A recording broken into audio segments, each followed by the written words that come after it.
বিশেষ সূত্রে খবর পেয়ে বাঁকুড়ার কেঠারডাঙ্গা এলাকার গোপন আস্তানা থেকে বিপুল পরিমাণ নিষিদ্ধ কাপ সিরাপ ও নেশার ওষুধ উদ্ধার গ্রেপ্তার চক্রের মূল পাণ্ডা। বিশেষ সূত্রে খবর পেয়ে গতকাল রাতে বাঁকুড়ার কেঠারডাঙ্গা এলাকার গোপন ডেরায় হানা দিয়ে বিপুল পরিমাণ নিষিদ্ধ কাপ সিরাপ ও নেশার ওষুধ উদ্ধার করল বাঁকুড়া সদর থানার পুলিশ। ঘটনায় গ্রেপ্তার করা হয়েছে নিষিদ্ধ এই নেশা সামগ্রী সরবরাহ চক্রের মূল পাণ্ডাকে।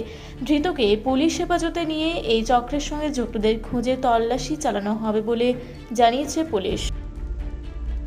কালকে সন্ধ্যাবেলা 21/8/2026 সন্ধ্যাবেলা আমরা সোর্স মারফত খবর পাই যে কেদারডাঙ্গার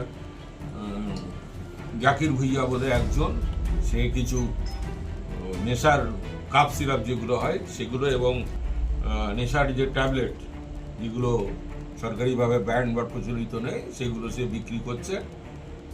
তো এই খবর পেয়ে আমাদের থানার থেকে টিম যায়, গেজেটেড অফিসার যায়, ম্যাজিস্ট্রেট অফিস যান।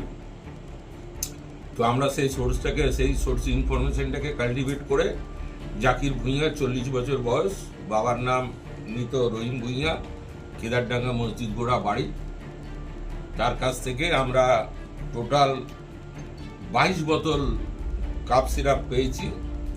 সুপ কফ টি যেগুলো আমাদের এখানে চলে না বা ডাক্তারের প্রেসক্রিপশন ছাড়া যেগুলো দেওয়া যায় না, সুপ কফ টি। আর 3,340টা আমরা নাইট্রোজেপাম ট্যাবলেট, যেগুলোকে চালু ভাষায় এনটেন বলা হয়, সেগুলোকে আমরা পেয়েছি 3,340টা। আমাদের এখনো তদন্ত চলছে। আমরা কালকে কেবল সন্ধ্যাবেলায় ধরেছি। আজকে আসামিকে আমরা মালামাল সমেত কোর্টে পাঠাবো 7 দিনের পিসিপিআর দিয়ে। মহামান্য আদালতের এরপরে যা নির্দেশ হয় আপনাদেরকে এখনো পর্যন্ত কজন অ্যারেস্ট আছে এবং কিভাবে এগুলো?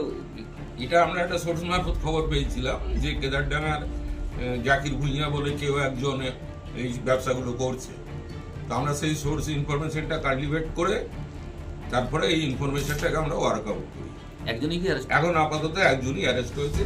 কালকে সন্ধ্যাবেলারই ঘটনা, আমরা ওয়ার্ক আউট করছি। আর কেউ যুক্ত রয়েছে বলে মনে হয়? আমরা এখনই বলতে পারছি না, কেন জাস্ট আমি বারবার বলছি যে এটা কালকে সন্ধ্যাবেলায় ধরা হয়েছে। আমরা পিসিতে নেবো, নিয়ে আমরা প্রলং ইন্ট্রোগেশন যেটাকে বলে সেটাকে আমরা করব। এই র্যাকেটটাকে ভাঙার জন্য আমরা সব রকম চেষ্টা করব।